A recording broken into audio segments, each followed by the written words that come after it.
ನಮಸ್ತೆ ಗೆಳೆಯರೆ, ಇವತ್ತು ಒಂದು ನ್ಯೂ ಅಪ್ಡೇಟ್. 30-40 ಸೈಟಲ್ಲಿ ಈ ಥರನೂ ಮಾಡ್ಬೋದಾ ಅನ್ನೋದ್ರೆ ಖಂಡಿತ ಮಾಡ್ಬೋದು. 5 house 2 BHK 1 BHK rental house ಇದೆ, ಮತ್ತು ಡೂಪ್ಲೆಕ್ಸ್ ಹೌಸ್ 4 BHK ಇದೆ. ತುಂಬ ಮಾಡ್ರನ್ ಆಗಿ ಲಕ್ಸುರಿಯಾಗಿ ಬಂದಿದೆ.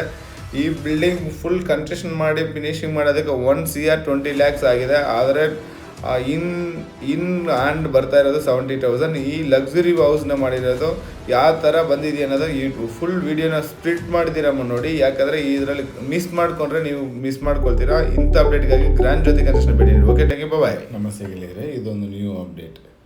ಒಂದು 30-40 ಸೈಟಲ್ಲಿ G+4.5 ಕಟ್ಟಬೇಕಂದ್ರೆ ಯಾವ ರೀತಿ ಫಾಲೋ ಮಾಡಿದ್ದೀವಿ ಅಂತ ನೀವೇ ನೋಡ್ಬೋದು. ಫ್ರಂಟ್ ಎಲಿವೇಶನ್ ಯಾವ ಲುಕ್ಕಲ್ಲಿ ಬಂದಿದೆ ಅಂತ ನೋಡ್ಬೋದು. ಮೇಲೆ ಡೂಪ್ಲೆಕ್ಸ್ ಮನೆ ಇದೆ, ಕೆಳಗಡೆ 2 ಫ್ಲೋರ್ ಬಾಡಿಗೆ ಮನೆ ಇದೆ. ಗ್ರೌಂಡ್ ಫ್ಲೋರಲ್ಲಿ 1 BHK, ಫಸ್ಟ್ ಫ್ಲೋರಲ್ಲಿ 2 BHK ಒಂದು, 1 BHK ಒಂದು, ಸೆಕೆಂಡ್ ಫ್ಲೋರಲ್ಲಿ 2 BHK ಒಂದು, 1 BHK ಒಂದು. ಅದ್ರ ಮೇಲೆ ನಾವು ಕೋಆರ್ಡಿನೇಟ್ ಸೆಕೆಂಡ್ ಫ್ಲೋರಲ್ಲಿ 1 BHK ಒಂದು, 2 BHK ಒಂದು. ಥರ್ಡ್ ಫ್ಲೋರ್ ಒಳಗೆ ಹೋದಾಗ ಎಷ್ಟು ಲಕ್ಸುರಿಯಾಗಿರೋ ಹೌಸ್ ಬಂದಿದೆ ಅಂತ ನೋಡೋಣ. ಇವಾಗ ಗೇಟೆಲ್ಲ ನೋಡ್ಬೋದು. Cantonment street SS gate, grand, ಮತ್ತು ವಾಲ್ ಕ್ಲೈಡಿಂಗ್, ಫ್ಯಾಮಿಲಿ ಬಾಕ್ಸ್ ಎಲ್ಲಿ ಕೂತ್ಕೋಬೇಕು ಅಲ್ಲಿ, ಫಾಲ್ ಸೀಲಿಂಗ್. ಗ್ರೌಂಡ್ ಫ್ಲೋರಲ್ಲಿ ಪಾರ್ಕಿಂಗ್ ಅಂತಲೂ ಅಂದ್ಕೊಂಡಿರಲಿಲ್ಲ, ಯಾಕಂದರೆ ಓನರ್ಗೆ ನೀರು ಹಾಕಿತ್ತು ನನಗೆ ಈ ಥರ ಮನೆ ಬರಬೇಕನ್ನೋದು. ಅದನ್ನು ಕೋಆರ್ಡಿನೇಟ್ ಮಾಡಿ ಅವ್ರಿಗೆ ಏನು ನೀರು ಹಾಕಿದೆಯೋ ಆ ಕನ್ಸೆಷನನ್ನು ಮಾಡ್ಕೊಡ್ತಾಯಿದ್ವಿ. ಯಾಕೆ ಇದನ್ನೆಲ್ಲ ಹೇಳ್ತಾ ಇದ್ದೀನಿ ಅಂದರೆ, ಒಂದು ಮನೆ ಕಟ್ಟಬೇಕಂದ್ರೆ ಎಲ್ಲರೂ ಒಂದು ಕನಸು ಇರುತ್ತೆ. ಆ ಕನಸನ್ನು ನೆನ್ಸು ಮಾಡ್ಕೋಬೇಕಾದ್ರೆ ಪ್ರತಿಯೊಂದು ಸ್ಟೆಪ್ ಬೈ ಸ್ಟೆಪ್ ಚೆಕ್ ಮಾಡ್ಕೋಬೇಕಾಗುತ್ತೆ. ಇದೆಲ್ಲ ಪ್ಯಾಸೇಜ್ ಆಗಿರುತ್ತೆ, ರೆಂಟಲ್ ಹೌಸ್ ಪ್ಯಾಸೇಜ್. ರೆಂಟಲ್ ಹೌಸ್ಗೆ ನಾವು ಈ ಥರ ಪ್ರೊವೈಡ್ ಮಾಡಿದ್ದೀವಿ. ಮತ್ತು ಟೇಲ್ಗೇಸ್ಗೆ ಗ್ಲಾಸ್ ಇನ್ಸೈಡ್ಗೆ ಬೆಳಕು ಬರಬೇಕಂತ ಲಿಫ್ಟ್ ಪ್ರೊವೈಡ್ ಮಾಡಿದ್ದೀವಿ, ಆಪ್ಷನ್ ಕೊಟ್ಟಿದ್ದೀವಿ.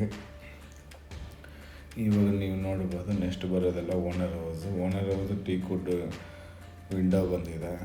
6x4 ಕಾರ್ವಿಂಗ್ ನೋಡಿ. ಮೇನ್ ಎಂಟ್ರೆನ್ಸ್ ಬ್ರಾಸ್, ಮೈನ್ ಡೋರ್ಗೆ ನೀವು ಏನು ಅಂದ್ಕೊಂಡಿದ್ದೀರೋ ಅದನ್ನು ಕ್ವಾಲಿಟಿ ವೈಸಲ್ಲಿ ತೊಗೊಂಬರೋದು ತುಂಬ ನೀಟಾಗಿರುತ್ತೆ. ಯಾಕಂದರೆ ಒಂದೊಂದು ಫಿನಿಷಿಂಗಲ್ಲಿ ಒಂದೊಂದು ಅಪ್ಡೇಟ್ ಸಿಗುತ್ತೆ. ಅಂಥದ್ರಲ್ಲಿ ಇದೊಂದು ಬಿಲ್ಡಿಂಗಲ್ಲಿ ತುಂಬ ಲಕ್ಸುರಿ ಫೀಲೇ ಕೊಡ್ತಾಯಿದೆ ಅಂತ ಹೇಳ್ಬೋದು. ಮನೆ ಒಳಗೆ ಎಂಟ್ರೆನ್ಸ್ ಆಗಬೇಕಾದ್ರೆ ಯಾವ ರೀತಿ ನಾವು ಪ್ರೊವೈಡ್ ಮಾಡೋಕ್ಕೆ ಸ್ಟಾರ್ಟ್ ಮಾಡಿದ್ವಿ ಅದೇ ಫಿನಿಷಿಂಗ್ ಯೂಸ್ ಕೊಡ್ತಾ ಇದ್ದೀವಿ ಅನ್ನೋದಕ್ಕೆ ಇದು ಎಕ್ಸಾಂಪಲ್ ಆಗ್ಬೋದು. ಲಿವಿಂಗ್ ನೋಡ್ಬೋದು. ಫಸ್ಟ್ ಡಿಸೈನ್ ಹಿಂಗಾಗಿತ್ತು, ಆದರೆ ಔಟ್ಪುಟ್ ಹೆಂಗಿದೆ ಅಂತ ನೀವು ನೋಡ್ಬೋದು. ಈ ಥರ ಒಂದೊಂದು ಅಂಗದಲ್ಲೂ ಒಂದೊಂದು ಮೆಟೀರಿಯಲ್ ವೈಸ್ ಆಗಿರ್ಬೋದು, ಮತ್ತು ಪ್ಲ್ಯಾನಿಂಗ್ ಆಗಿರ್ಬೋದು. ಫಸ್ಟೇ ಪ್ರೀ ಪ್ಲ್ಯಾನ್ ಮಾಡ್ಕೊಂಡು ಮಾಡಿದಾಗ ಕ್ವಾಲಿಟಿ ವೈಸಲ್ಲಿ ಬರೋದಕ್ಕೆ ತುಂಬ ಅನುಕೂಲ ಆಗುತ್ತೆ. ನೀವು ಎಲ್ಲ ವೀಡಿಯೋದಲ್ಲಿ ನೋಡೋದಕ್ಕಿಂತ ಈ ವಿಡಿಯೋದಲ್ಲಿ ಟೋಟಲ್ ಮನೆಯದು ಅಂದಾನ ಹೆಂಗೆ ಔಟ್ಪುಟ್ ಕೊಡ್ತಾಯಿದ್ದೀವಿ ಅನ್ನೋದು ನೋಡ್ಬೋದು. ದೇವ್ರ ಮನೆಯೂ ಯಾವ ಕಾರ್ವಿಂಗ್ ಮೂಲಕ ವುಡ್ ವರ್ಕಲ್ಲಿ ಮಾಡಿ ಫಿನಿಷಿಂಗ್ ಮಾಡಿದ್ವಿ. ಬ್ಯಾಕ್ಗ್ರೌಂಡ್ ಮಾರ್ಬಲ್ ಹಾಕಿದ್ವಿ. TV ಯೂನಿಟ್, ಲಿವಿಂಗು ಡೈನಿಂಗ್ ಹಾಲು ಪಾರ್ಟಿಷನ್ ಮಾಡಿದ್ವಿ. ಮತ್ತು ಲಿವಿಂಗಲ್ಲಿ ಜಿಮ್ಮರ್ ಹಾಕ್ತೀವಿ. ಯಾಕೆ ಇದನ್ನೆಲ್ಲ ಹೇಳ್ತಾ ಇದ್ದೀನಿ ಅಂದರೆ, ಪ್ರತಿಯೊಂದು ಸ್ಟೆಪ್ ಬೈ ಸ್ಟೆಪ್ ನಾವು ಕೋಆರ್ಡಿನೇಟ್ ಮಾಡಿಕೊಂಡು ಒಂದು ವರ್ಕ್ಗಳನ್ನ ಫಿನಿಷಿಂಗ್ ಮಾಡಬೇಕಾದ್ರೆ ಎಲ್ಲಿರುತ್ತೆ, ಹೆಂಗಿರುತ್ತೆ, ಏನಿರುತ್ತೆ ಅನ್ನೋದು ತುಂಬ ನೀಡ್ ಆಫ್ ಆಗಿರುತ್ತೆ. ಆ ನೀಡ್ ಆಫ್ ವರ್ಕನ್ನು ಯಾವ ಥರ ಕೋಆರ್ಡಿನೇಟಿವ್ ವೈಸಲ್ಲಿ ಕಾಂಪ್ರಮೈಸ್ ಇಲ್ದಿರ ಮಾಡ್ಕೊಂಡೋಯ್ತಾರೆ ಅಂದರೆ ತುಂಬ ನೀಡ್ ಆಫ್ ಇರುತ್ತೆ. ಇವಾಗ ಕಿಚನ್ ಡಿಸೈನ್ ಹೆಂಗೆ ಬಂದಿದೆ ಅಂತ ನೋಡ್ಬೋದು. ಆ ಡಿಸೈನಿಗೆ ತಕ್ಕಂಗೆ ಇಲ್ಲಿ ಔಟ್ಪುಟ್ ಹೆಂಗಾಗಿದೆ ಅಂತ ನೀವು ನೋಡ್ಬೋದು. ಯಾಕೆ ಪದೇ ಇದನ್ನು ಹೇಳ್ತಾ ಇದ್ದೀನಿ ಅಂದರೆ, ಒಂದು ವರ್ಕ್ಮನ್ಶಿಪ್ ಅನ್ನೋದು ಮಾತಿಗೆ ತಕ್ಕಂಗಲ್ಲ. ಮಾತಿಗೆ ತಕ್ಕಂಗೆ ಅಲ್ಲಿ ಇರೋ ಕ್ವಾಲಿಟಿನ ಔಟ್ಪುಟ್ ತರಬೇಕಂದ್ರೆ ಪ್ರತಿಯೊಂದೂ ಚೆಕ್ ಬೈ ಚೆಕಿಂಗ್ ಮಾಡಿದಾಗ ಮಾತ್ರ ಔಟ್ಪುಟ್ ಬರುತ್ತೆ. ಪ್ರತಿಯೊಂದು ಸ್ಟೇಜಲ್ಲಿನೂ ಎವ್ರಿ ಮೂಮೆಂಟಲ್ಲಿನೂ ಕೋಆರ್ಡಿನೇಟ್ ಮಾಡಿಲ್ಲ ಅಂದರೆ ಕ್ವಾಲಿಟಿ ವೈಸ್ ಬರೋಕ್ಕೆ ಸಾಧ್ಯವೇ ಅಲ್ಲ. ಆ ಥರ ಆಗೋಗುತ್ತೆ. ಮೆಟೀರಿಯಲ್ ಯೂಸ್ ಮಾಡಿದಾಗ ವಾಟರ್ ಫಿಂಗರ್ ಪ್ರೊವೈಡ್ ಮಾಡಿದ್ವಿ. ಒಂದೊಂದು ವಿಷಯದಲ್ಲೂ ಏನು ಮೆಟೀರಿಯಲ್ ಹಾಕಿದ್ವಿ, ಏನು ಮಾಡಿದ್ವಿ, ಯಾವ ಥರ ಫಿನಿಷಿಂಗ್ ಕೊಟ್ಟಿದ್ದೀವಿ. ಇದು ಡೈನಿಂಗ್ ಟೇಬಲ್ ಆಗಿರುತ್ತೆ. ಈ ಕಡೆ ಕೆಳಗಡೆ ಇರೋದು, ಮೇಲ್ಗಡೆ ಶೋ ಐಟಮ್ ಇಟ್ಕೊಳ್ಳೋಕ್ಕೆ ಎಸ್.ಎಸ್ಗೆ ಮತ್ತು ಪ್ಯಾಂಟ್ರಿ ಬಾಕ್ಸ್ ಈ ಕಡೆ ಜಾಗ ಇಲ್ದಿರೋದಕ್ಕೆ ಈ ಕಡೆ ಮಾಡಿಕೊಟ್ಟಿದ್ದೀವಿ. ಅದಕ್ಕೂ ಪ್ರೊಫೈಲ್ ಲೈಟ್ ಹಿಂದ್ಗಡೆ ಬ್ಯಾಕ್ಗ್ರೌಂಡ್ ಪ್ರೊಫೈಲ್ ಲೈಟ್ ಹಾಕಿ ನೀಟಾಗಿ ಫಿನಿಷಿಂಗ್ ಮಾಡಿದ್ವಿ. ಲ್ಯಾಪ್ಟ್ರ್, ಸ್ಟೋರೇಜ್, ಜಾಗ್ವಾರ್ ಫಿಟ್ಟಿಂಗ್ಸ್, ಟಾಯ್ಲೆಟ್ ಅಂತ ಬಂದಾಗ Jaguar fittings, 2x4 tiles, granite, baby room design ಹೆಂಗಿದೆಯೋ ಅದೇ ಕೋಆರ್ಡಿನೇಟಲ್ಲಿ ಫಿನಿಷಿಂಗ್ ಮಾಡಿರ್ತೀವಿ. ಪ್ಲ್ಯಾನ್ ಏನು ಮಾಡಿರ್ತೀವೋ ಅದೇ ಔಟ್ಪುಟ್ ಕೊಟ್ಟಿರ್ತೀವಿ. ಫಿನಿಷಿಂಗ್ ಆಗಿಲ್ಲ, ನಡೀತಾ ಇದೆ. ಮಾಸ್ಟರ್ ಬೆಡ್ರೂಮ್ ನೋಡ್ಬೋದು. ಯಾವುದೋ ಒಂದು ವರ್ಕಲ್ಲಿನೂ ಫಸ್ಟ್ ಡಿಸೈನ್ ಮಾಡಿದಾಗ ಕ್ವಾಲಿಟಿ ವೈಸಲ್ಲಿ ನಾವು ಏನು ಡಿಸೈನ್ ಮಾಡ್ತೀವೋ ಅದು ಔಟ್ಪುಟ್ ಕೊಟ್ಟಾಗ ತುಂಬ ಚೆನ್ನಾಗಿ ಬರುತ್ತೆ ಅಂತ ಹೇಳ್ಕೊಬೋದು. ಕಾಟನ್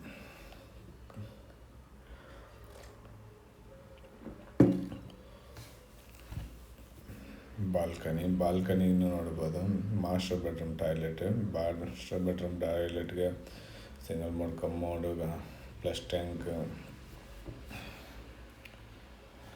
ಬಾಡಿ ಸೆಟ್ಟನ್ನು ಹಾಕಿದ್ವಿ. ಇದಕ್ಕೆ ಮೇಲೆ ಹೋಗೋದಕ್ಕೆ ಫಿನಿಷಿಂಗ್ ಮಾಡ್ಕೊಂಡಿದ್ದೀವಿ. ಮೇಲೆ ಇನ್ನೊಂದು ಬೆಡ್ರೂಮ್ ಇದೆ, ಮಾಸ್ಟರ್ ಬೆಡ್ರೂಮ್. ಅದಕ್ಕೆ POP ವರ್ಕ್ ನಡೀತಾ ಇದೆ, ಫಿನಿಷಿಂಗ್ ಸ್ಟೇಜಲ್ಲಿ ನಡೀತಾ ಇದೆ. ಅದು ಫರ್ದರ್ ಮೂವ್ ಆಗ್ತಾಯಿದೆ. Sliding door, glass door, wood ಸಟ್ರಸ್ ಆ್ಯಂಡ್ ಫಿನಿಷಿಂಗ್ ನಾವು ಏನು ಮಾಡ್ಕೋಬೇಕು ಅಂದ್ಕೊಂಡಿದ್ದೀವಿ ಅದು ಪ್ರೀ ಪ್ಲ್ಯಾನ್ ಆದರೆ ಮಾತ್ರ ಇಷ್ಟು ಕೋಆರ್ಡಿನೇಟಾಗಿ ಇಷ್ಟು ಕ್ಲೀನಾಗಿ ಮಾಡೋಕ್ಕೆ ಸಾಧ್ಯ ಆಗೋದು. ಫಿನಿಷಿಂಗ್ ವೈಸಲ್ಲಿ ಯಾವ ರೀತಿ ಬರ್ತಾಯಿದೆ ಅಂತ ನೀವೇ ನೋಡ್ಬೋದು. ಒಂದೊಂದು ಫಿನಿಷಿಂಗನ್ನು ನೀವು ನೋಡ್ಕೊಂಡು ಒಂದು ವರ್ಕ್ನ ಫಿನಿಷಿಂಗ್ ಮಾಡ್ಕೊಳ್ಳೋ ಅಷ್ಟಿಗೆ ರ್ಯಾಪ್ಟ್ರ್ ಆಗಿರ್ಬೋದು, ಒಂದು ಡಿಸೈನ್ ಪ್ರೀ ಪ್ಲ್ಯಾನ್ ಆರ್ಕಿಟೆಕ್ಚರ್ ಜೊತೆಯಲ್ಲಿ ಡಿಸ್ಕಸ್ ಮಾಡಿ ಪ್ರೀ ಪ್ಲ್ಯಾನ್ ಮಾಡಿದ್ರೆ ಈ ಥರ ಕ್ವಾಲಿಟಿ ವೈಸಲ್ಲಿ ಮತ್ತು ಪ್ಲ್ಯಾನ್ ಬಿಫೋರ್ ಡ್ರಾಯಿಂಗ್ ಪ್ರಾಪರಾಗಿ ರೆಡಿ ಮಾಡಿಕೊಂಡ್ರೆ ಈ ಥರ ಫಿನಿಷಿಂಗಲ್ಲಿ ಮಾಡ್ಕೊಳ್ಳೋಕ್ಕೆ ತುಂಬ ಅನುಕೂಲ ಆಗುತ್ತೆ. ಡಿಸೈನ್ ಅನ್ನೋದು ಎಲ್ಲರೂ ಮಾಡ್ತಾರೆ, ಬಟ್ ಯಾವ ಜಾಗದಲ್ಲಿ ಎಷ್ಟು ಜಾಗ ಇದೆ, ಜಾಗಕ್ಕೆ ತಕ್ಕಂಗೆ ಏನೇನು ಮಾಡ್ಬೋದು ಅನ್ನೋದನ್ನು ನೋಡ್ಕೋಬೇಕು. ಟೆರೆಸಲ್ಲಿ ಗಝಿಬೋ ಯಾವ ರೀತಿ ಬಂದಿದೆ ಅಂತ ನೋಡ್ಬೋದು. ಎಂಡ್ ಆಫ್ ಡೇ ಈ ಥರ ಕ್ವಾಲಿಟಿ ವೈಸಲ್ಲಿ ಕನ್ಸ್ಟ್ರಕ್ಷನ್ಗೆ ಒಂದು ಪ್ಲ್ಯಾನ್ ಅಪ್ರೂವಲ್ ಮಾಡೋಕ್ಕೆ ಪ್ಲ್ಯಾನ್ ಇಂಟೀರಿಯರ್ ಮಾಡಿಸೋದಕ್ಕೆ ಗ್ರ್ಯಾಂಡ್ ಜ್ಯೋತಿ ಕನ್ಸ್ಟ್ರಕ್ಷನ್ಗೆ ಭೇಟಿ ನೀಡಿ. ಹೆಚ್ಚಿನ ಮಾಹಿತಿ ಕೆಳಗಡೆ ಕೊಟ್ಟಿರೋ ನಂಬರ್ಗೆ ಕಾಂಟ್ಯಾಕ್ಟ್ ಮಾಡಿ. Okay, thank you, bye.